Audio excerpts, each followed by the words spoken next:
Seigneur.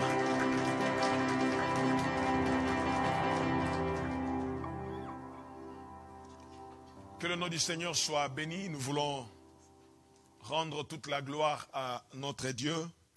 Nous voulons également saluer tous les amis qui nous suivent via les réseaux sociaux. Et aussi, nous voulons vous saluer, vous qui êtes là, présents ce matin. Je vais nous demander que chacun puisse saluer son voisin de gauche, de droite, de devant, de derrière. Saluons-nous les uns les autres.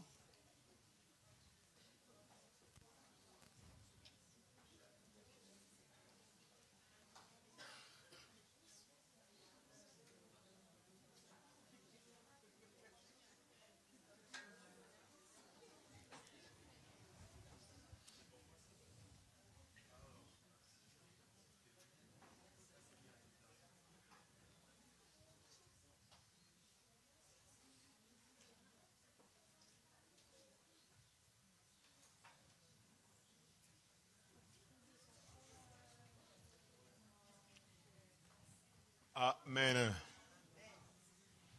Amen. Bien, que le nom du Seigneur soit béni. Les enfants de l'Écodim sont en train de partir à l'Écodim. Les ados partent dans leur salle. Et nous voulons encore bénir le Seigneur. Merci à nos amis de la chorale et merci à nos amis de la technique. Merci à vous qui êtes là. Peut-être que ça n'a pas été facile, mais vous vous êtes fait violence. Que le nom du Seigneur soit béni. C'est encore un réel plaisir de se retrouver aujourd'hui. Certains, c'est une semaine après que nous nous sommes revus, d'autres 2 semaines. Mais en tout cas, ce matin, Dieu nous a fait grâce que nous puissions nous retrouver là. Nous allons prendre nos Bibles dans l'Évangile selon Luc.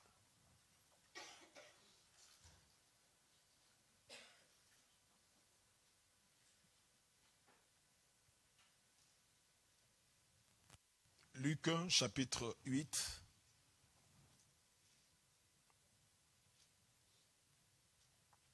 Luc chapitre 8. Nous allons lire un long texte. Bon, même si nous disons que c'est un long texte, ça va compenser le fait que toute la semaine tu n'as pas lu la Bible. Ça, tu récupères le retard et tu te fais une provision.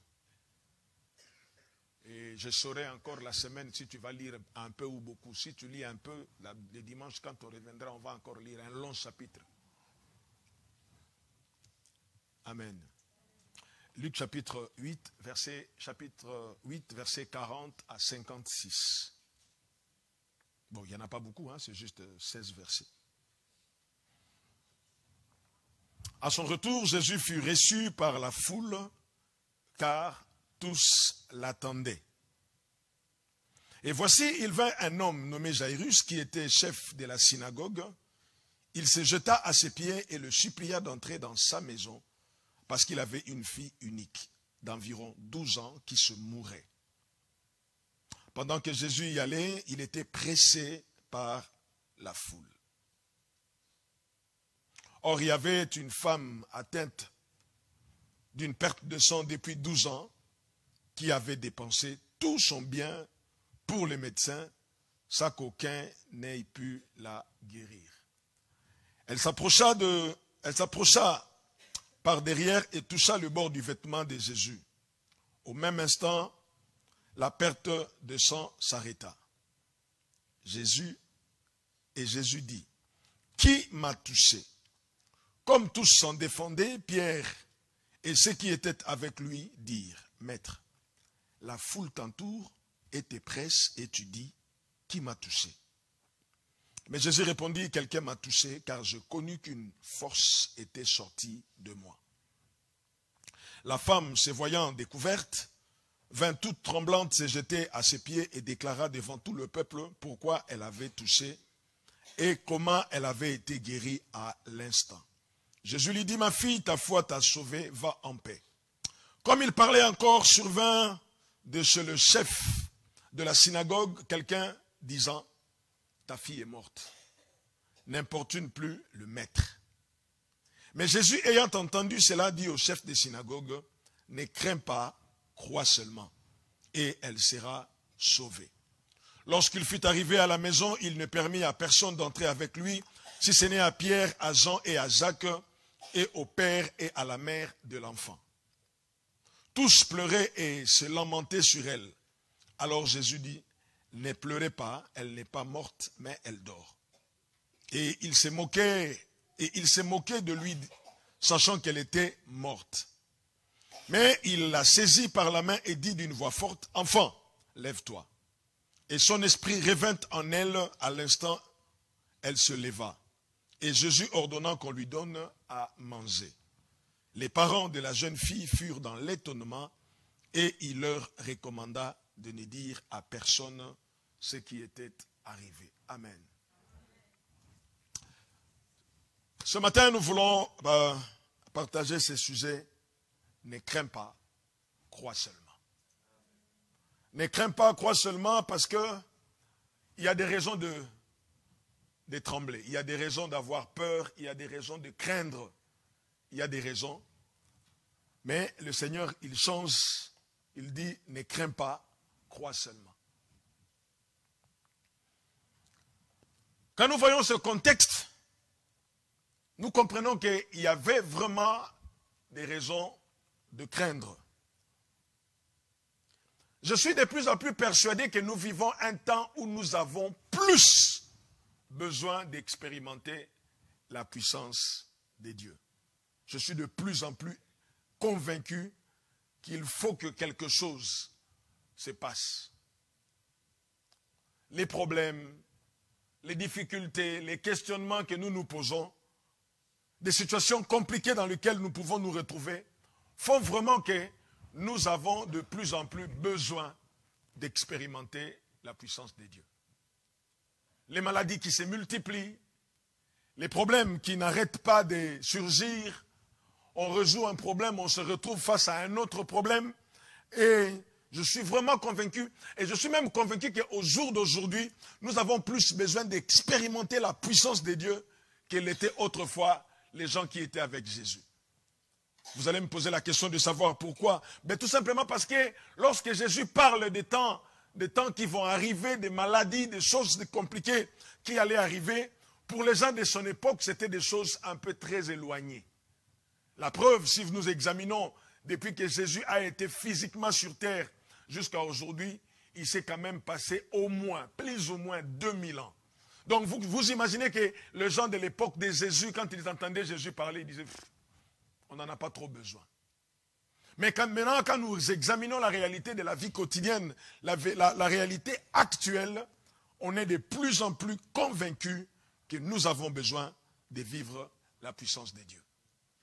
Et pour vivre la puissance de Dieu, il y a quelque chose dont nous avons besoin, c'est ce que la Bible appelle la foi. La Bible dit, or sans la foi, il est impossible de lui être agréable. Sans la foi, il est impossible de lui être agréable.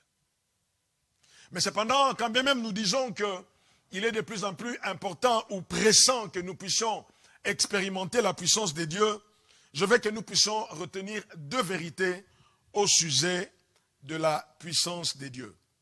Premièrement, c'est que pour que nous puissions vivre heureux sur le plan spirituel et sur le plan réel dans notre vie de tous les jours, Dieu a disposé pour nous de sa puissance. Pour que nous soyons heureux, pour que nous puissions vivre bien, Dieu a mis en place, il a mis pour nous sa puissance. Dans l'épître de Pierre, ou de deuxième épître de Pierre, donc 2 Pierre chapitre 1, verset 3, la Bible dit ceci, je lis la version Le Semeur, sa divine puissance nous a donné tout ce qui contribue à la vie et à la piété, en nous faisant connaître celui qui nous a appelés par sa propre gloire et par sa propre force. La Bible dit que la puissance de Dieu nous a donné tout ce qui contribue, tout ce qui est nécessaire à la vie de tous les jours et à la piété, c'est-à-dire à la marche chrétienne. Et cela, c'est pour nous permettre de connaître celui qui nous a appelés, c'est-à-dire Dieu. Donc Dieu met à notre disposition sa puissance pour que nous puissions vivre bien la vie de tous les jours et aussi pour que nous puissions vivre bien la vie chrétienne. Dans notre vie de tous les jours, il y a des choses que nous croisons. Il y a des situations difficiles qui peuvent nous arriver et des fois ça ne donne pas envie de vivre. Ça ne donne pas envie de vivre. Bizarrement, je sentis comme si à 3 heures du matin, non, 2 heures, 3 heures moins, on me réveillait. Je me suis dit, bon, c'est peut-être mon heure de prier, alors il faut que je me réveille. Quand je me réveille, je regarde la montre, il est 2 heures. J'ai dit, ah, pourquoi on va me réveiller à 2 heures du matin? Je commence à prier, À un moment donné, je suis fatigué, mais je n'ai pas sommeil. Alors je commence à écouter toutes les prédications qu'il y a sur Internet, des prédications que j'ai prêchées au Congo. Je commence à écouter. Je me suis rendu compte, je ne me rendais pas compte, mais je me suis rendu compte que tout ce temps-là, je n'ai fait que parler de la puissance de Dieu. Alors je commençais à réfléchir un peu sur la situation de tout le jour. Est-ce qu'il est possible de vivre sans expérimenter la puissance de Dieu? J'ai compris que ce n'est pas possible de vivre sans la puissance de Dieu. Ou si je peux dire, il est impossible de vivre sans une puissance supérieure. Nous allons parler de la puissance de Dieu. Les autres personnes, les magiciens, les satanistes et autres, parleront également d'une autre puissance. Et si je prends aussi la puissance dans le terme un peu plus élargi, la Bible dit qu'il y avait un homme dans la Bible qui avait beaucoup d'argent. Et on parle de lui comme s'il était un homme puissant. Mais lui, il n'était pas puissant parce qu'il avait des bombes, parce qu'il avait des avions, mais il était seulement puissant parce qu'il avait l'argent. Donc je comprends même au jour d'aujourd'hui, quand on n'a pas d'argent pour vivre, ça devient compliqué. Compliqué. Avec le pouvoir d'achat qui ne fait que baisser, le coût de la vie qui ne fait que monter, bien aimé, les choses commencent à devenir très pointues, très compliquées. Mais la bonne nouvelle, c'est que Dieu nous a donné sa puissance pour que nous puissions vivre la vie de tous les jours et pour que nous puissions également vivre la vie chrétienne. La vie chrétienne, elle est très compliquée. Ça devient de plus en plus difficile par rapport aux réalités que nous sommes en train de vivre. Le besoin que nous exprimons à Dieu, qui ne sont pas encore exaucés. Les désirs que nous avons pour vivre heureux, pour vivre bien. La fin de l'année qui approche. Avec les habitudes que vous nous avez données de Père Noël. Le cadeau qu'il faut acheter pour les enfants. Toutes ces choses-là font que s'il n'y a pas d'argent, on commence à se poser la question, comment faire? Je suivis quelqu'un à la télé qui parlait, il dit, ça ne sert à rien d'acheter, il faut recycler. Il faut prendre les anciens jouets que les enfants n'ont pas utilisés, le nettoyer, le rendre propre pour donner encore aux enfants. Alors on lui pose la question, pourquoi il dit, la vie devient chère et dans nos maisons, on ne fait que cumuler des jouets. À un moment donné, je me suis dit, il a raison. Hein? Je crois que c'est ce que je vais faire. Je vais le nettoyer. Je le mets dans des cartons. Et quand je le ferai, personne ne saura. Mais en tout cas, quel que soit le coût de la vie, quelles que soient les réalités de la vie, la Bible dit que sa puissance nous a donné tout ce qui contribue à la vie et à la vie chrétienne. J'aimerais que quelqu'un ce matin sache que si les choses deviennent très compliquées, très difficiles, Dieu a prévu quelque chose. La deuxième vérité que je veux que vous puissiez savoir en rapport avec la puissance, la Bible dit ceci, c'est que pour nous qui croyons en Dieu, Dieu a réservé pour nous l'infinie grandeur de sa puissance. Déjà, je ne sais pas si vous avez déjà lu ces versets dans le livre d'Éphésiens chapitre 1, versets 15 à 19, la Bible dit ceci. C'est pourquoi moi aussi, ayant entendu parler de votre foi au Seigneur Jésus et de votre charité pour tous les saints, je ne cesse de rendre grâce pour vous, faisant mention de vous dans mes prières, afin que le Dieu de notre Seigneur Jésus-Christ, le Père de gloire, vous donne un esprit de sagesse et de révélation dans sa connaissance, qu'il illumine les yeux de votre cœur pour que vous sachiez quelle est l'espérance qui s'attache à son appel, quelle est la richesse de la gloire de son héritage qu'il réserve aux saints, et quelle est envers nous qui croyons l'infinie grandeur de sa puissance qui se manifeste avec efficacité par la vertu de sa force. Waouh! Si vous étudiez à long et à large le verset 19, vous allez voir l'ampleur des termes ou de mots que l'apôtre Paul est en train d'employer ici. Il parle de infini, grandeur, puissance, efficacité, vertu et force. Et il prend tous ces attributs-là, il en fait une phrase, afin que vous sachiez quelle est envers nous qui croyons l'infinie grandeur de sa puissance se manifesta avec efficacité par la vertu de sa force. Déjà, c'est la puissance. Elle est grande. Mais seulement, cette grandeur est infinie. Et cette puissance-là, qui est grande et qui a une grandeur infinie, ça se manifeste avec efficacité. Avez-vous déjà vu une bombe qui se manifeste sans efficacité? Vous savez, ce bâtiment, pour le construire, ça a pris je ne sais pas combien de temps, mais ça a pris du temps quand même pour qu'on puisse construire cela. Mais si nous voulons démolir ces bâtiments, nous n'avons pas besoin de prendre autant de temps. Il suffit seulement de poser des explosifs à gauche et à droite et de tout activer d'un seul coup. Vous allez voir comment la maison va descendre. Donc, ce qui fait qu'à chaque fois qu'il y a une puissance, il y a efficacité. Mais l'apôtre Paul, il parle de l'infinie grandeur de la puissance qui se manifeste avec efficacité par la vertu de la force. Waouh! Paul, il te manquait des mots ou qu'est-ce qui s'est passé? C'est-à-dire que l'apôtre Paul veut nous amener à réaliser à quel niveau Dieu est capable de résoudre des choses que le monde ne peut pas résoudre. C'est vrai que le monde d'aujourd'hui peut résoudre beaucoup de choses. Le problème de distance aujourd'hui est devenu un petit problème. Tu es en Népal, je suis ici en France, on peut se donner rendez-vous, on se parle, on se voit, on a comme l'impression que tout est réel. Et la technologie ne fait que se développer. Aujourd'hui, avec la science, beaucoup de maladies sont en train d'être guéries et nous bénissons le Seigneur pour l'évolution technologique de toutes ces choses-là. Mais il y a certaines choses que la science ne peut rien faire. Il y a certaines maladies que la science ne peut guérir, mais Dieu est capable de le faire. Un jour, je me promenais avec mon fils, il m'a posé la question. On a vu une personne dans le bus. Quand nous sommes descendus du bus, mon fils m'a dit, papa, tu as vu la dame qui était dans le bus? J'ai dit, oui, oui, je l'ai vue. En fait, c'était une naine. Elle me dit, elle a une maladie rare. Je lui pose la question, c'est quoi une maladie? Non, c'est lui qui me pose la question. Tu sais c'est quoi une maladie rare?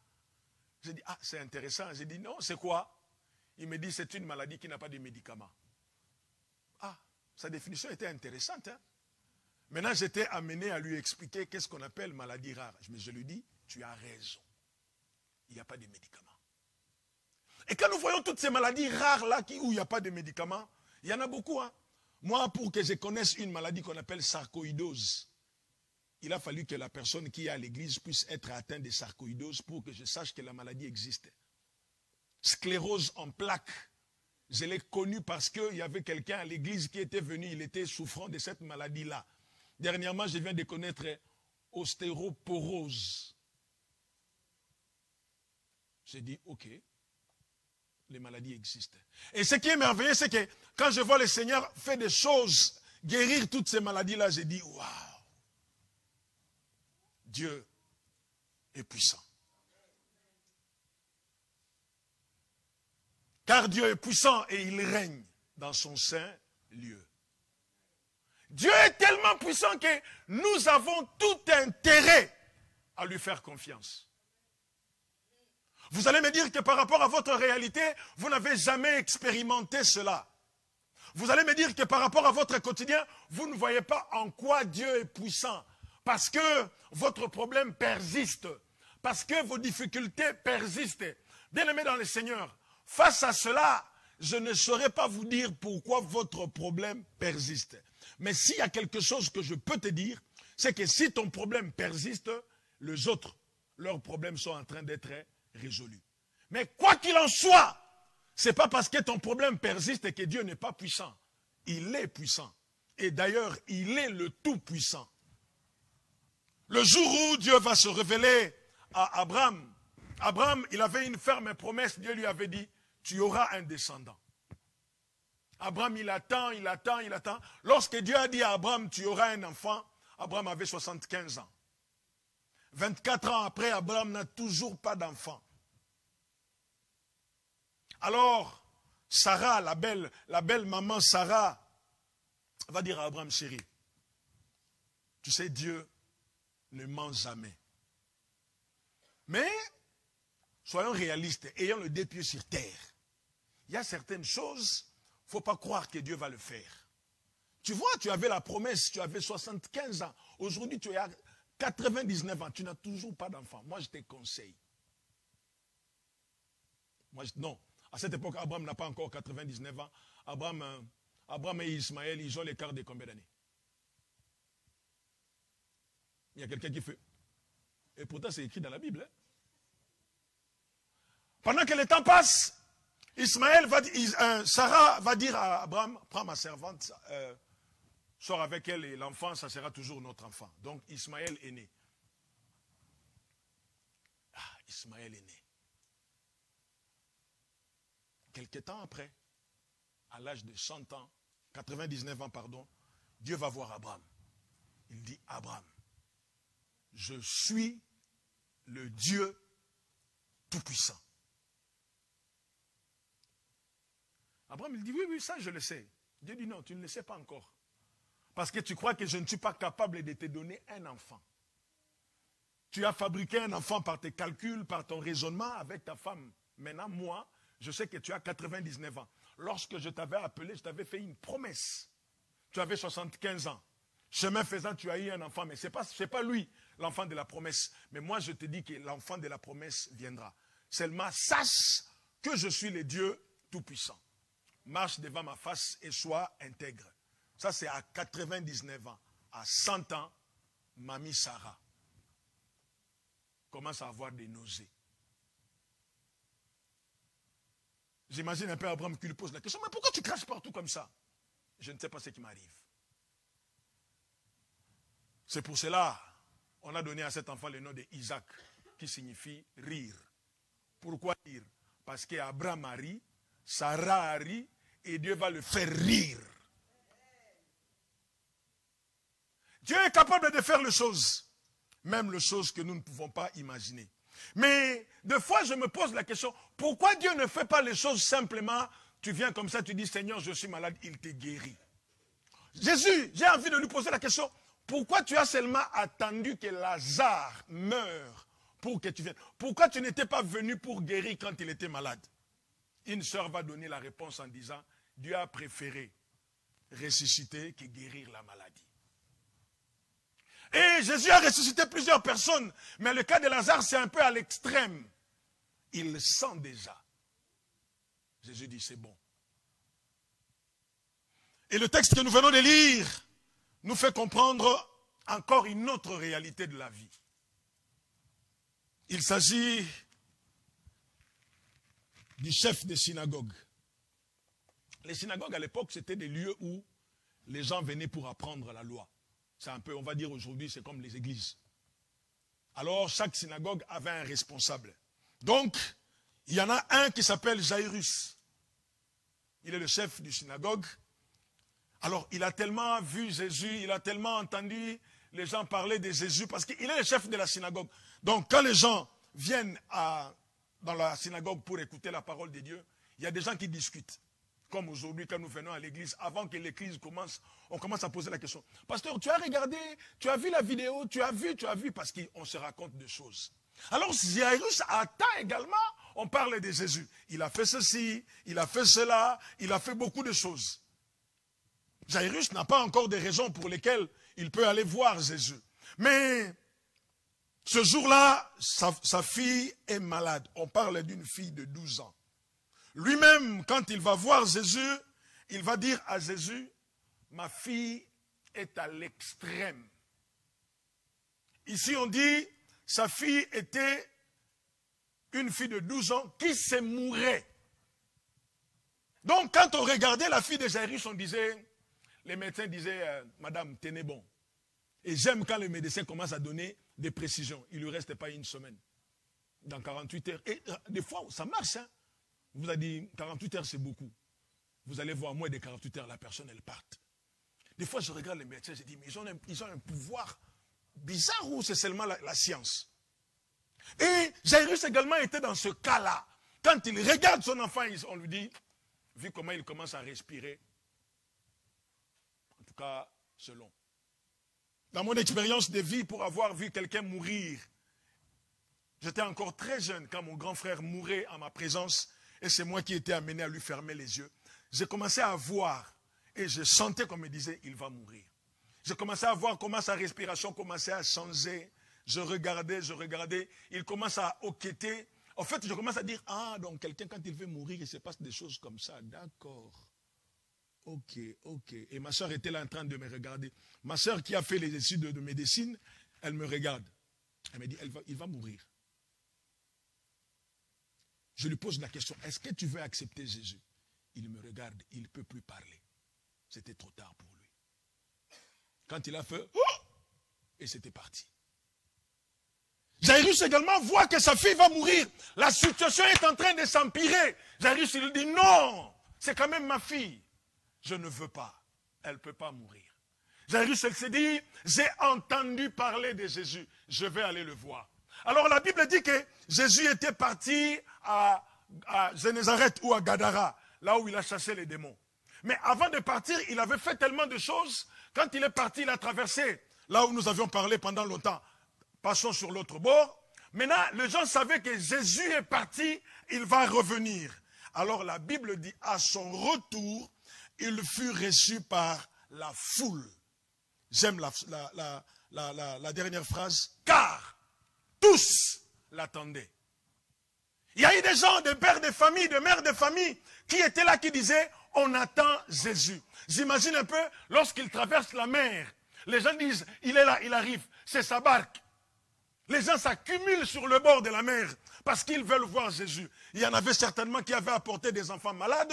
Il y en avait certainement qui étaient venus avec leur propre maladie. Tous attendaient Jésus. Oh, laisse-moi te poser une question ce matin. À quoi tu t'attends? Peut-être que tu dis c'est décembre, bientôt mon anniversaire. Peut-être que tu es déjà en train d'en parler. Bientôt c'est mon anniversaire. Hein? Je m'appelle Noël. Je suis né le 25 décembre. Oh, t'inquiète.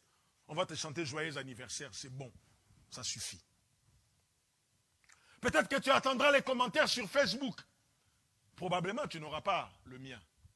Mais en tout cas, les gens vont te souhaiter bon anniversaire. À quoi tu t'attends quand tu viens dans la présence de Dieu? La Bible dit, tous l'attendaient. Et parmi le tous là, chacun avait un problème particulier pour lequel Jésus devait intervenir. Alors, la Bible dit, un homme vient.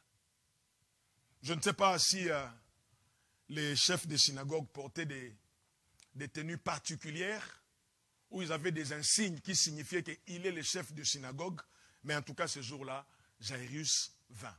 Vous savez, des fois dans la vie, dans des attroupements, dans des foules, il y a des gens qui viennent parce qu'il faut venir.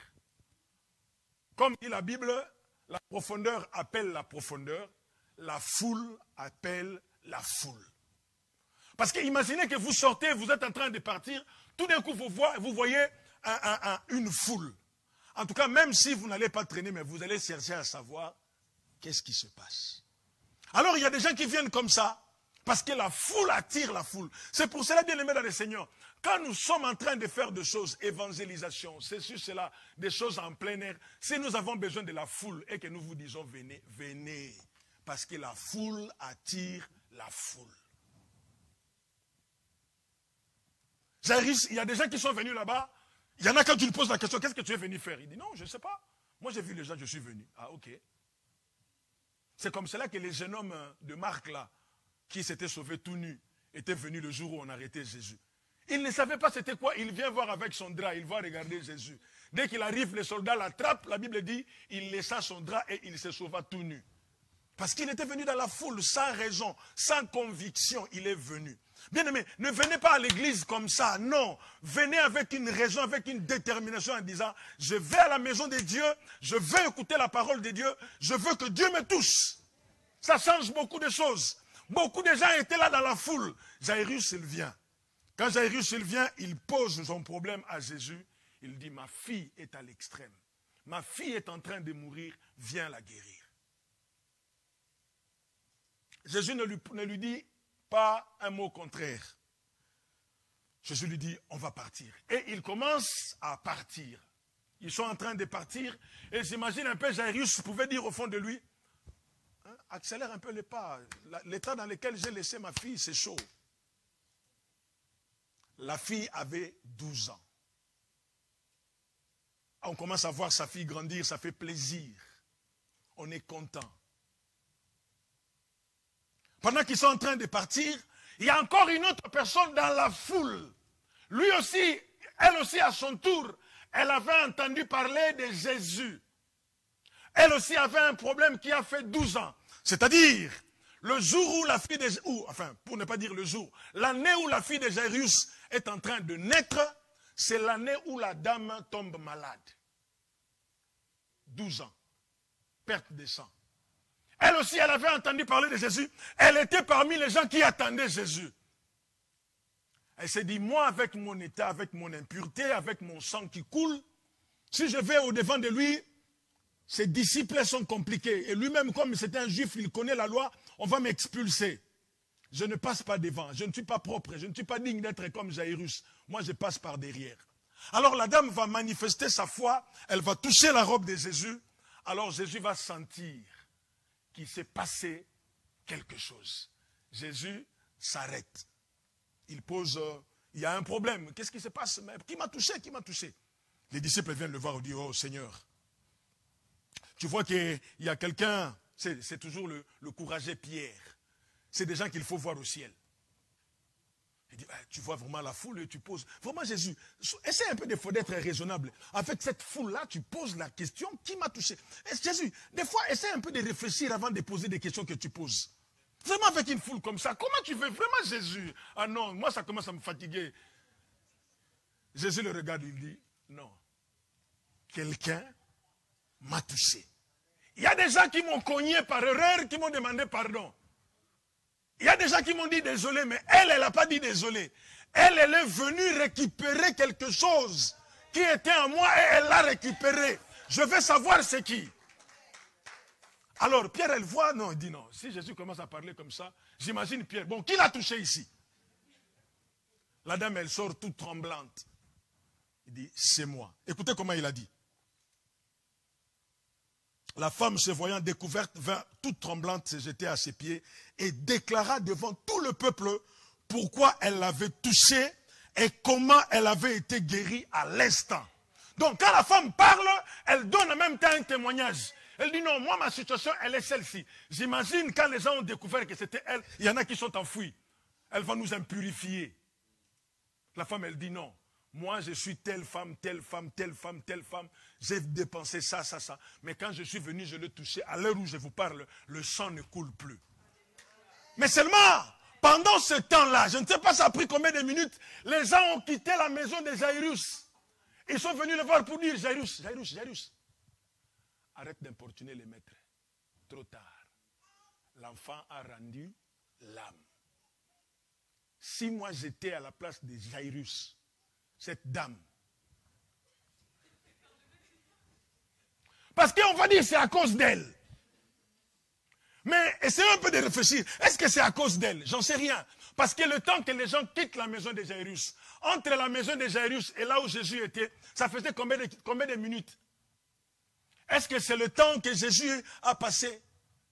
Mais bref, l'enfant est morte. J'imagine Jairus abattu. Elle s'est dit, mince, tout ça pour ça. Je couris pour venir appeler Jésus pour qu'on me dise par la suite que ma fille est morte. Pendant que Jairus se pose la question, il y a une personne à côté qui célèbre le Seigneur, qui dit Seigneur, merci pour la gloire. Seigneur, merci pour la gloire. Je n'imaginais pas qu'un jour, cette maladie pouvait être guérie. Il y en a qui célèbrent en disant Seigneur, merci. Il y en a d'autres qui pleurent. Seigneur, pourquoi pas moi? Pourquoi pas moi, Seigneur? Ah, ils sont tous nés la même année, pardon. Ils ont tous 12 ans. 12 ans d'existence. 12 ans d'existence dans la maladie ou 12 ans de galère. Jairus, il a le main sur les hanches et dit, ah, Seigneur, quelle épreuve. Pourquoi tu as permis ça? Et les gens lui disent, arrête d'importuner le maître. Arrête, arrête. Ça ne sert plus à rien. N'importune pas le maître. Ta fille est morte, n'importune pas le maître. Autrement dit, ne prie plus. Ça ne sert à rien. C'est trop tard. Le temps est déjà passé. C'est Jésus, nous le connaissons comme étant quelqu'un qui guérit les malades. Mais ressusciter les morts, on n'a pas encore entendu. C'est trop tard. Et pour ceux de Lazare, on va dire, nous savons qu'il ressuscite les morts. Mais ce qui se décompose, on n'a pas encore entendu. Pour la fille le fils de la veuve de Naïn, on a dit, nous savons qu'il ressuscite les morts. Mais avant l'enterrement. Là, nous partons à l'enterrement, c'est fini. Vous allez voir que quand la Bible parle de la résurrection des morts, on en mentionne 3. La fille de Jairus, le fils de la veuve de Naïn et Lazare. Je crois, hein, Dimitri, je n'ai pas tort, hein?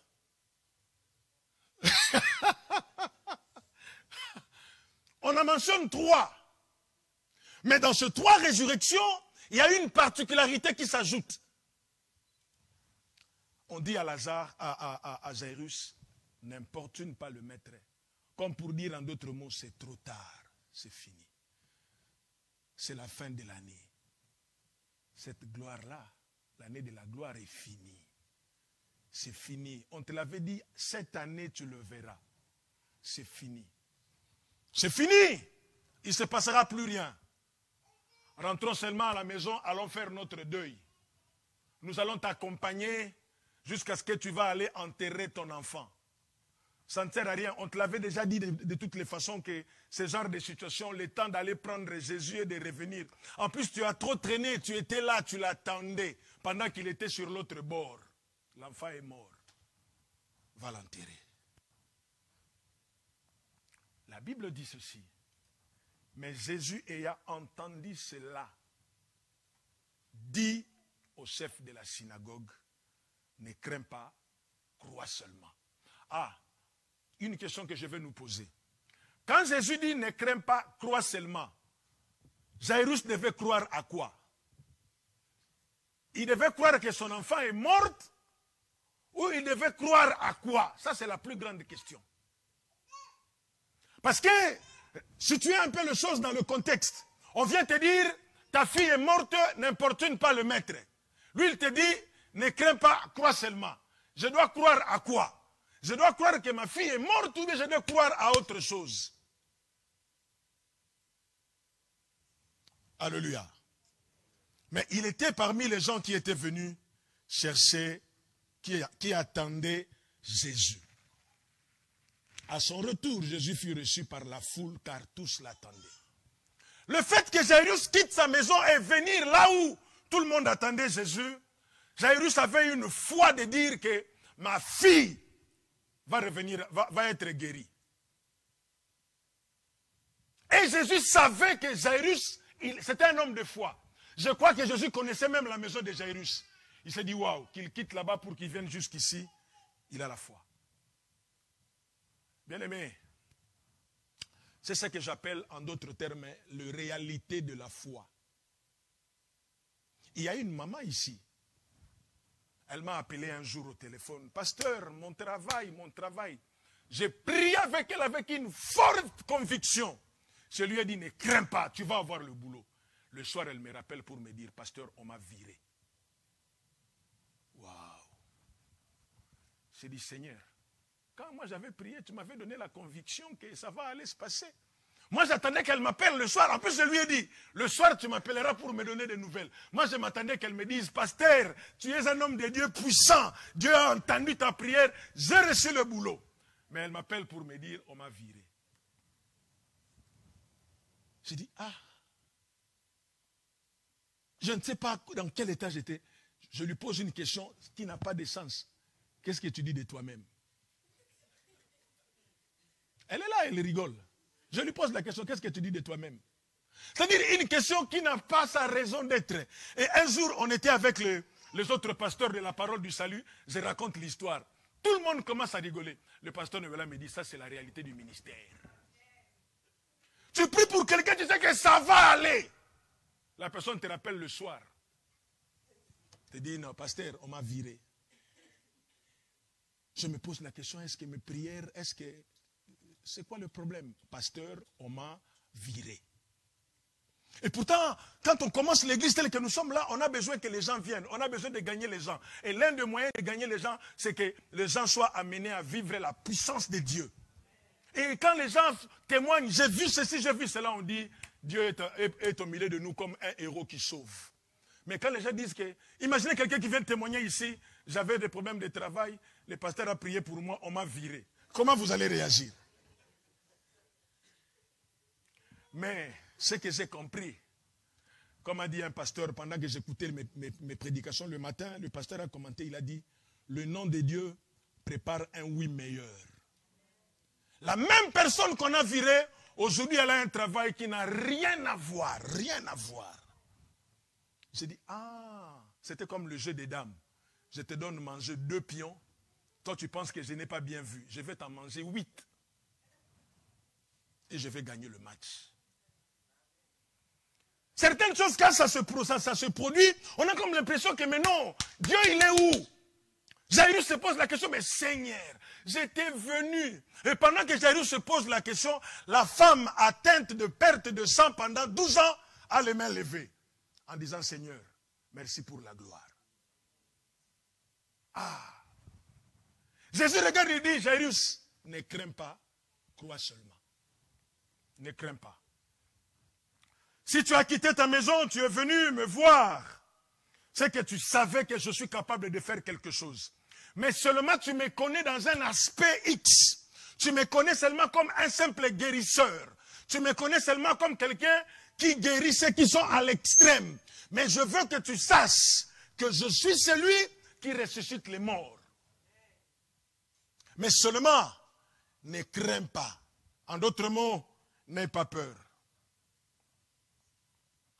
Pourquoi le Seigneur commence par lui dire, ne crains pas? Parce que le Seigneur ne laisse pas la peur prendre place dans le cœur de Jairus. Parce qu'il sait que quand on a peur, on se focalise plus sur le danger, sur la menace et non sur sa personne et sur son œuvre. On n'a plus le regard fixé sur lui. Le doute s'installe et les pires ne traînent pas à se produire. Quand on commence à avoir peur, on oublie que nous avons un Dieu tout-puissant. On commence à regarder, parce qu'elle a la peur, on oublie réellement la réalité. Le Seigneur lui dit, n'aie pas peur, ne crains pas. Quand on commence à trembler au fond de nous, bien aimé, est-ce que vous êtes-vous posé la question de savoir pourquoi Dieu, le Dieu tout-puissant, a dit à Josué à 3 reprises, prends courage. Lisez Josué chapitre 1, vous allez voir, à 3 reprises, Dieu dit à Josué, c'est toi qui feras entrer ce peuple dans ce pays-là. Fortifie-toi, prends courage. Il va encore lui dire, fortifie-toi et aie bon courage. Et à la fin, il va lui poser la question, ne t'ai-je pas dit, fortifie-toi et prends courage? Mais Dieu, comment tu peux poser une telle question-là? Parce que Dieu savait que les choses que Josué allait croiser, s'il n'est pas courageux, il va abandonner. Alors ici, le Seigneur, il sait que quand la peur s'installe, on devient faible. Quand la peur est là, on ne sait pas quoi faire. On perd contrôle. Je me rappelle un de nos amis, quand nous sommes venus en France, ça c'était en 2001 ou 2002, je ne sais plus, mais en tout cas avant 2004. Sa femme devait venir. Elle arrive à l'aéroport, on l'arrête. Il faut l'expulser. Alors la nouvelle nous arrive. Maintenant, on s'assoit là, tous les hommes de Dieu. Lui, il n'était pas tranquille, il paniquait. Le pasteur lui dit, ah, toi aussi. Alors que le pasteur lui disait, ah, toi aussi. Bien aimé, le pasteur a reçu une claque. Oh! Nous tous on fait, oh! Le pasteur, il dit, non, comprenez-le, il est sous l'émotion. Et le jour où sa femme est venue, le pasteur vient le voir et il dit, je vais encore avoir une claque. Il dit, je n'ai jamais compris que je t'avais donné une claque. Parce que quand on lui dit que ta femme, on l'a arrêtée, donc elle s'imagine tout. Ça, ce sont les effets de la peur, la peur. Bien aimé, quand la peur commence à prendre place dans nos cœurs, ça devient compliqué. Les théologiens ont dit que les expressions comme « n'aie pas peur »,« ne crains pas », c'est répété 365 fois dans la Bible. Comme pour dire à chaque année, quand tu te lèves le matin, Dieu te dit « n'aie pas peur ». Si tu commences à trembler, tu ne feras pas de bonnes choses. Le Seigneur Jésus, la Bible dit, Jésus ayant entendu cela, il dit à Jairus, ne crains pas, que la peur ne te domine pas, que la peur ne prenne pas place dans ton cœur. Je sais que ta fille est morte. Et je crois même que Jésus voulait lui dire, je suis à la base, ne t'en fais pas. Il y a certaines choses dans nos vies qui traînent. Ça peut même commencer à se décomposer. Le Seigneur se réjouit. Vous savez, lisez l'évangile selon Jean chapitre 11. On vient dire à Jésus que Lazare est malade. Il n'a rien fait. Après lui-même, il va dire à ses disciples, Lazare, notre ami, est mort. Mais pour vous, je me réjouis de ce que je n'étais pas là. Jésus, toi c'est comme ça avec Lazare. Ton ami, il est mort et toi tu te réjouis.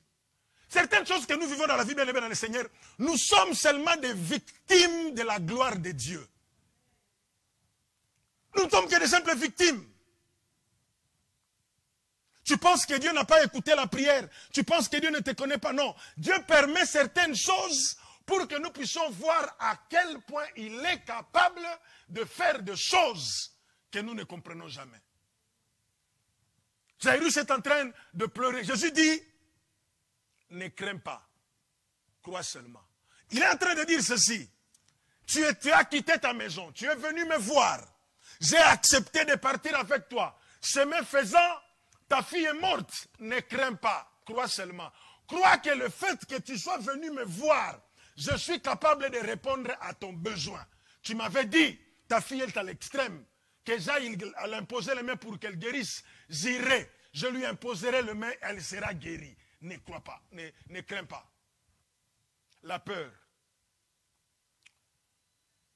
Dans l'évangile selon Matthieu chapitre 24, versets 18 à 31, il nous a raconté une histoire merveilleuse avec l'apôtre Pierre. L'apôtre Pierre a posé une question à Jésus. Il dit, si c'est toi, ordonne que je vienne vers toi. Jésus dit, oh, mais c'est facile, viens.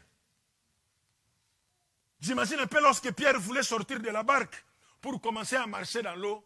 J'imagine un peu la réaction de Thaddée, de Barthélemy. Pierre, dans la vie, il faut être prudent. Il faut avoir le discernement. Est-ce que depuis qu'on connaît le maître, tu as déjà vu le maître marcher sur l'eau? Ou depuis que le monde existe, as-tu déjà entendu quelqu'un marcher sur l'eau?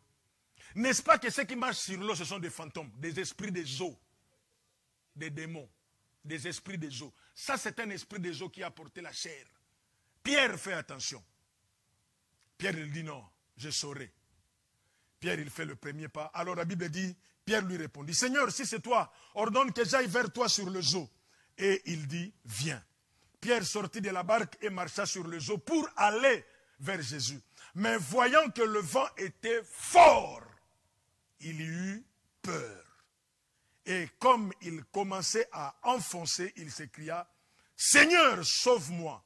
Aussitôt, Jésus étendit la main, le saisit et lui dit, homme de peu de foi, pourquoi as-tu douté? Non, j'ai comme l'impression qu'il y a un jeu de mots ici. La Bible dit, le vent soufflait fort, lui il a eu peur. Maintenant, comment ça se fait qu'il a eu peur? Jésus lui parle comme étant un homme sans foi. Pourquoi as-tu douté? Donc nous comprenons qu'il y a une liaison. Il y a un rapport entre la peur et le doute. Ça a une liaison. Voilà pourquoi, lorsque Jésus va regarder Jairus, il va lui dire, ne crains point. Parce que quand le doute s'installe, l'incrédulité lui tient compagnie. Non, quand la peur s'installe, l'incrédulité lui tient compagnie. Quand tu commences à avoir peur, tu n'as plus la confiance, la force de compter sur le Seigneur. Parce qu'il y a la peur. La peur engendre toujours le doute. Quelqu'un qui commence à avoir peur, c'est qu'il ne croit plus. Alors Jésus savait que pour que Jairus vive le miracle, il a besoin de conserver la même foi avec laquelle il était venu. Alors s'il laisse la peur s'installer, c'est compliqué. L'enfant risque de ne pas ressusciter. Et si l'enfant ne ressuscite pas, on va dire à Jairus, on te l'avait dit, tu vois, il n'a pas pu faire quelque chose. Si vous lisez dans Marc chapitre 6, on parle de Jésus, quand il est revenu en Galilée, la Bible dit, il n'a pas pu faire aucun miracle. Il s'étonnait de l'incrédulité des habitants de Galilée. Il dit, n'aie pas peur. La réalité, elle est telle qu'elle est. L'enfant est mort. Ça, c'est vrai, il n'y a plus à discuter. C'est prouvé, c'est validé que l'enfant est mort. La réalité, c'est qu'elle est. C'est que depuis que tu as commencé à prier pour ton mariage, il n'y a aucun homme qui te drague en cours de route. Des fois aussi, c'est de ta faute. Tu marches avec les oreillettes. Même si on voulait te siffler. Des fois aussi, c'est de ta faute. Quand on veut te parler, tu dis non, je n'ai pas le temps. Des fois aussi, c'est de ta faute. Dès que le culte est fini, amen, amen, tu sors. Amen. Tu pries pour la guérison. Depuis qu'on a commencé à prier pour toi, ça ne passe toujours pas bien. Il y a toujours un problème. Seigneur, ma fille est morte. Ne crains pas. Crois seulement. Crois. Bien-aimé dans le Seigneur, ce matin, je n'ai pas d'autre chose à te dire. La seule chose que j'ai à te dire, crois seulement. Crois seulement parce que le Dieu que je sers, je le connais. Crois seulement. Même si tu vois que ça commence à pourrir, crois seulement.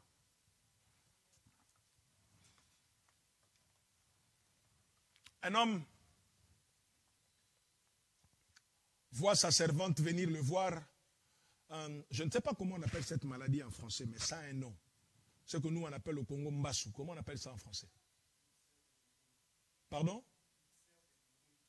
Ulcère de Burundi. Ok. Donc, il a l'enfant qu'est-ce que je veux dire? L'enfant de la servante d'un pasteur était atteinte de cette maladie. Elle n'est pas venue au travail un jour, 2 jours. Le pasteur l'appelle, il dit, mais pourquoi tu ne viens pas? Il dit, non, voilà, mon enfant est atteint de l'ulcère de Burundi. On doit lui amputer la jambe. Il dit à son servante, est-ce que tu peux l'amener? Je vais prier pour elle. Il lui dit, pasteur, tu ne vas pas supporter. Il sent mauvais. Le pasteur dit, bon, je vais quand même prier pour elle, pour lui, à distance. On va voir ce que Dieu va faire. Le jour où on l'amène pour qu'on puisse l'amputer, donc lui-même, l'enfant, déjà, il est préparé psychologiquement qu'on va t'amputer la jambe.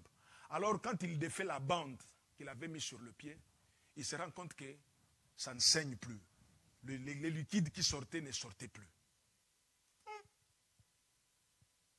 Sa maman dit, allons quand même voir le médecin. Quand ils arrivent, le médecin, il dit non. Si ça continue à saigner, on allait amputer. Mais là, ça commence à sécher. Voyons voir d'ici quelques jours ce que ça va donner. D'ici quelques jours, là, jusqu'à aujourd'hui. Et quand j'ai vu le pasteur partager ça sur Facebook, j'ai dit, Dieu est grand. Je sais que ça ne va pas. Mais si pour toi ça ne va pas, pour la femme atteinte de perte de sang, les mains sont levées. Merci pour la gloire. Voilà pourquoi je nous encourage, du 12 au 18, venons, Élevons nos mains, disons, Seigneur, merci pour la gloire. Parce que quand Jairus est en train d'être abattu, il y a une autre dimension de la gloire qu'il verra après. Pas au moment M, mais après. Quand ils arrivent, Jésus entre dans la maison, il dit, faites sortir tout le monde. L'enfant n'est pas mort. Elle dort. Ok. Jésus entre dans la maison comme de la blague. Hé, jeune fille, lève-toi. On voit les cadavres qui se lèvent. J'aime comment on montre ça dans les films. Prenez votre enfant. Surtout, ne dites à personne ce qui s'est passé à l'intérieur. Les parents sont en train de regarder Jésus. Et, maman. Nous, on pensait que, oui. Amen. Tu penses que. Célébrons-le seulement. Pendant que tu penses que c'est la faute à, c'est parce que là-bas, c'est parce que... Ce qui est merveilleux, c'est que Dieu, quand il fait les choses, il n'a pas besoin que les circonstances soient propices. Non, il est le maître de temps et de circonstances. Quand il n'y a pas de circonstances, il crée lui-même les circonstances. Alors, ne crains pas, crois seulement. Je ne sais pas quelles sont tes difficultés, quels sont tes soucis, quels sont tes combats. Moi, j'en sais rien. Crois seulement. Ne crains pas. Les raisons de craindre sont là. Quand on regarde la réalité, ça fait trembler. Vous savez, il y a des gens qui sont timides à l'église. Vous dites, non, le frère là, il ne parle pas beaucoup. Hein. Non, attendez le jour où il va parler. Un frère m'a appelé ici. Pasteur, pasteur. J'ai dit, oh, calme-toi, calme-toi. Pasteur, on m'a donné le papier. J'ai dit, oh, calme-toi, frère. Tu vas me bousiller les oreilles là. Non, mais parce que la gloire a éclaté. Et quand la gloire éclate, on oublie tout. Disons-lui seulement, merci pour la gloire. Mettons-nous debout, nous allons prier le Seigneur.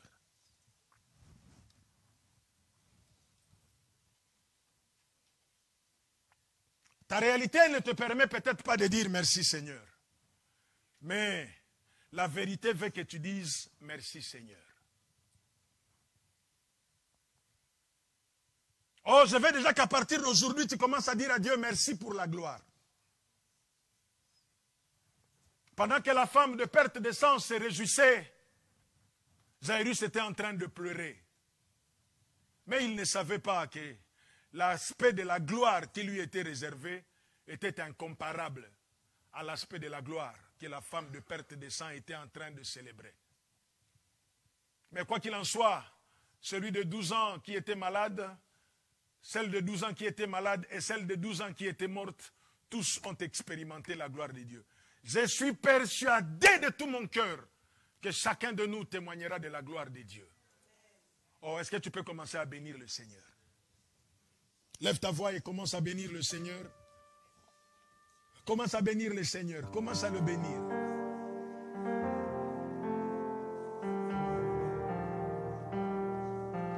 Sa louange sera toujours dans ma bouche. Je bénirai le Seigneur. Oh, bénis le Seigneur, bien-aimé dans le Seigneur. Dis à Dieu merci pour la gloire. Tu n'as encore rien vu. Dis-lui seulement merci. Je veux t'entendre dire merci à Dieu. Tu n'as encore rien expérimenté. Ce n'est pas fini. Tu t'attendais à beaucoup de choses cette année. Tu n'as encore rien vu. Tu n'as encore rien vu. Tu t'attendais à un miracle particulier. Tu t'attendais à toucher un enfant. Tu t'attendais à te marier. Tu t'attendais à quelque chose. Mais tu n'as rien expérimenté. Oh, bénis le Seigneur.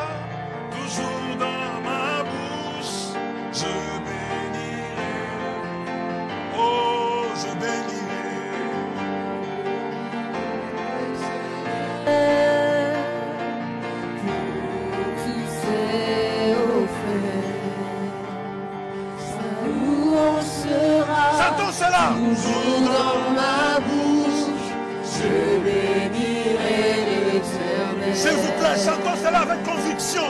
Je bénirai l'Éternel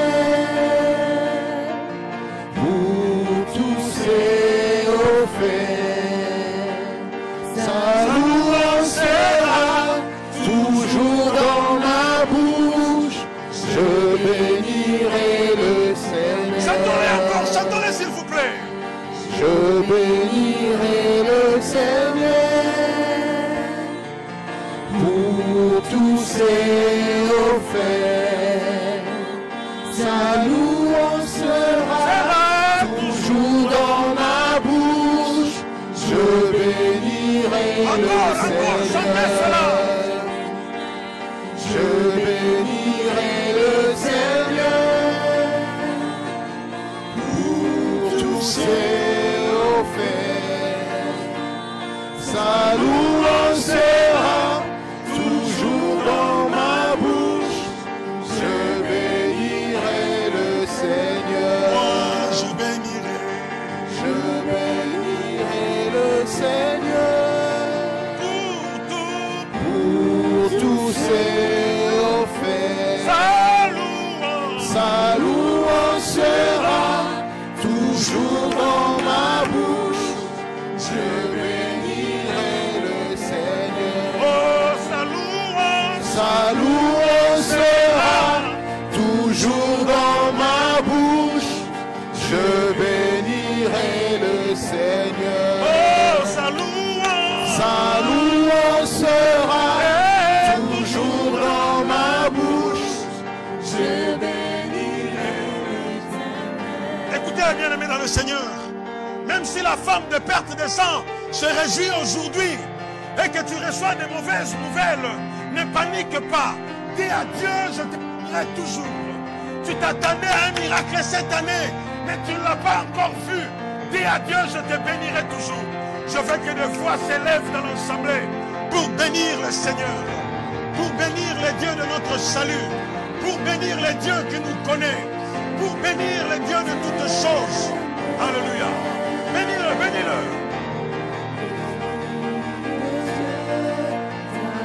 Alléluia. Que ton nom soit béni. Que ton nom soit béni. Toi qui fais des choses à ta manière. Toi qui fais des choses pour ta gloire. Toi qui fais des choses pour ta gloire. Seigneur, nous voulons bénir ton Seigneur. Nous voulons te célébrer. Alléluia.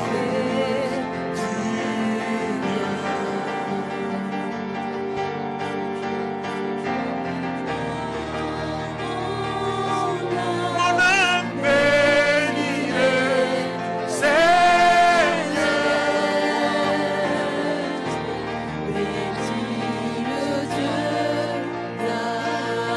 Bénis-le, bénis-le, bénis-le. Oh, mon âme bénit le Seigneur. Parce qu'il t'a fait du bien.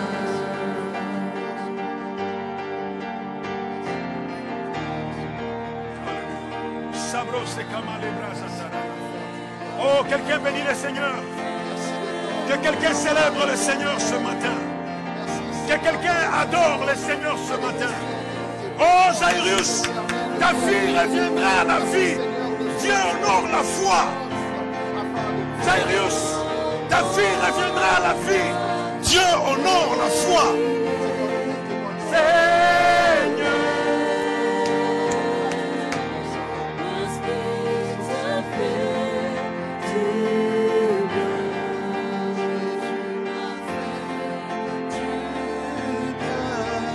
Parce qu'il t'a fait du bien. Jésus m'a fait du bien. T'a fait du bien.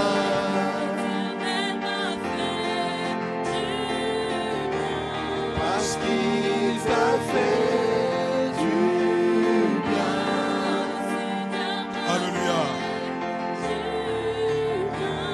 Parce qu'il t'a fait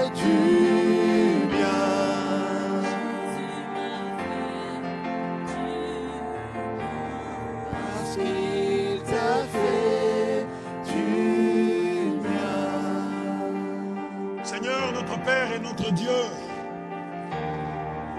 nous ne serons toujours pas en mesure de comment tu fonctionnes, comment tu agis, qui tu es réellement. Le peu d'informations que nous avons à ton sujet ne nous permettent pas de te définir, ne nous permettent pas, Seigneur, de savoir qui tu es réellement. Mais Seigneur, tu te révèles au moyen des circonstances, tu te révèles par des situations qui dépassent notre entendement. Seigneur, nous savons que tout concourt au bien de ceux qui t'aiment et ceux qui sont appelés selon ta volonté. Seigneur, nous te célébrerons, même si nos yeux ne voient pas ce que tu fais, mais par la foi, nous savons que tu es le Dieu qui agit. Seigneur, nous te célébrerons encore. Je veux dire à mon âme, je veux l'encourager à te célébrer. Que ton nom soit béni, Dieu de gloire. Que ton nom soit glorifié. Donne-nous, Seigneur, de marcher avec toi par la foi et non pas par la vue. Parce que nous savons, éternel Dieu, que tu sais des choses que nous ne savons pas. Tu prépares pour nous des choses que nous ne savons pas. Tu honores la foi. Et pour cela, Seigneur, nous bénirons ton Seigneur. Seigneur, il y a peut-être une personne ici qui pleure encore dans son cœur. Je ne sais pas s'il a été fortifié. Je ne sais pas si la personne a été fortifiée par ce message. Mais Seigneur, même si la femme de perte de sang va se réjouir, je ne veux pas me décourager. Même si la réalité elle est autre, je crois que tu es le Dieu Tout-Puissant. Tu réserves ta puissance pour nous qui croyons. Seigneur, merci.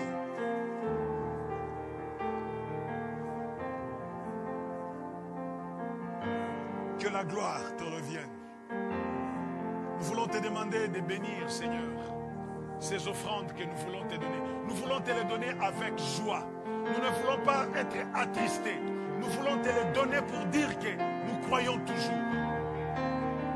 Bénis tout ce qui va être donné en ligne, par virement ou sur place ici. Pour ta gloire seule, nous avons ainsi prié. Et nous disons tous Amen. Amen. Acclamons le Seigneur notre Dieu.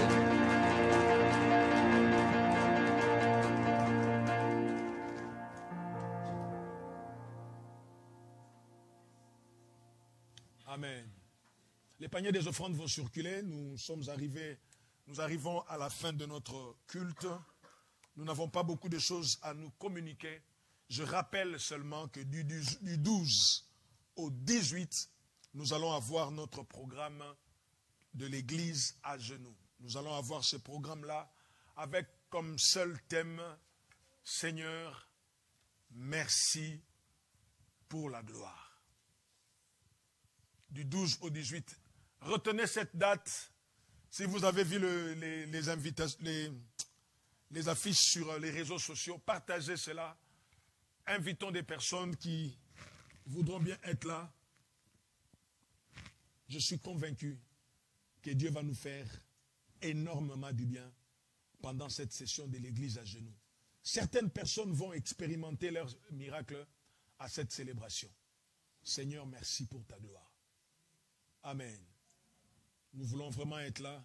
Et nous rappelons seulement que du 12 au 18, nous avons cette session de l'église à genoux. Et ce même 18-là, nous allons avoir notre sortie d'évangélisation avec le département de l'évangélisation. Nous allons toujours continuer à évangéliser, partager la parole de Dieu. Ça va faire énormément du bien. Amen. Amen. En tout cas, s'il vous plaît, retenez cette date du 12 au 18. Nous allons avoir notre session de l'église à genoux. Et ma prière est que le Seigneur se sert de tous les prédicateurs qui vont intervenir pendant cette semaine-là pour qu'il nous amène à célébrer Dieu, à être reconnaissant à ce que Dieu a fait dans nos vies. Amen. Nous voulons accueillir les personnes qui sont parmi nous pour la première fois. Si vous êtes là et que c'est pour vous la première fois, veuillez vous mettre debout et nous allons vous accueillir. Merci beaucoup.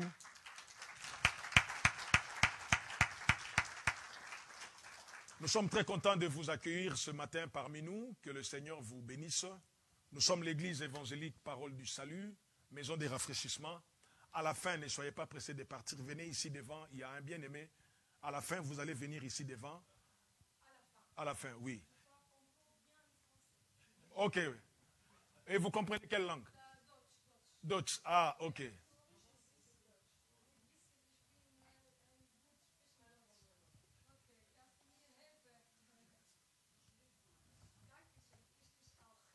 Ok. Donc, à la fin, vous allez venir ici devant. Le peu de Dutch que j'ai appris, c'est parti. Je commençais à apprendre le Dutch quand on m'a dit qu'on va commencer Parole du Salut Allemagne et que c'est moi qui devais partir là-bas. J'ai commencé à apprendre. Quand on m'a dit Bordeaux, ben, j'ai laissé tomber. Ok. Alors, le samedi qui arrive là, nous allons avoir la réunion de la jeunesse, la dernière réunion de la jeunesse de l'année.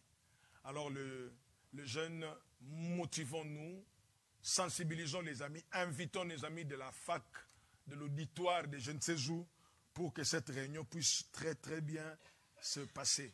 Et la réunion va commencer à 16h ou 15h. 16h, ok.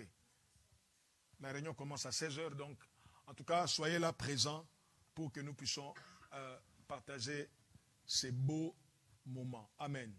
Le vendredi, nous allons avoir notre culte, comme nous le faisons toujours, de 19h à 21h. Vous pouvez venir. Ceux qui ne pourront pas venir, vous pouvez nous suivre en ligne. Et à chaque fois que vous suivez les cultes en ligne, partagez pour que plusieurs d'entre nous puissent bénéficier de cela. Il y a beaucoup de gens qui n'ont pas connu l'Église, qui ont découvert l'Église via les réseaux sociaux, et nous voulons bénir le Seigneur pour cela. Donc, ce vendredi, nous allons avoir notre culte de 19h à 21h. Pour les amis qui suivent le baptême ou qui ne sont pas encore baptisés, mais qui suivent le cours du baptême, nous connaissons le programme. Et si vous êtes là, vous n'êtes pas encore passé par les eaux du baptême, ne manquez pas de nous voir à la fin de la réunion. Nous allons organiser une séance d'enseignement pour que vous puissiez être passé par les eaux du baptême. Amen. Nous allons nous mettre debout.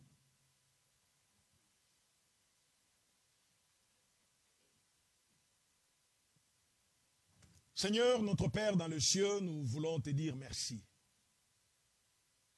C'est le seul mot que nous avons pour t'exprimer notre reconnaissance et nous te le dirons toujours. Parce que chaque jour, tu nous fais du bien, tu nous manifestes tes bontés. Alors Père, merci pour aujourd'hui, merci pour la présence de tous et de chacun, merci pour la présence de tous ceux qui nous ont suivis en ligne. Père, maintenant que nous voulons regagner nos maisons, nous nous recommandons à ta grâce. Les réalités ne nous perturbent pas. Les réalités ne nous effrayent pas. Et nous n'aurons pas peur de ces réalités. Mais nous voulons marcher par la foi. Cette foi qui nous a amenés ici. Cette foi qui fait que des fois nous nous mettons à genoux pour te prier. Nous voulons toujours nous focaliser sur cette foi-là. Tu es le Dieu qui honore la foi. Voilà pourquoi tu n'as pas voulu déshonorer la foi de Jairus. Parce que tu es le chef et le consommateur de notre foi. Père, par la foi, nous te célébrerons encore. Parce que nous savons que tu es capable de faire de grandes choses. Que ton nom soit béni. Sois avec chacun de nous et que cette semaine qui s'ouvre devant nous puisse être une semaine pleine de victoires. Une semaine pleine de témoignages. Une semaine où nous allons encore vivre ta gloire. Merci pour tout. Dans le nom de Jésus, nous avons ainsi prié et nous disons tous Amen.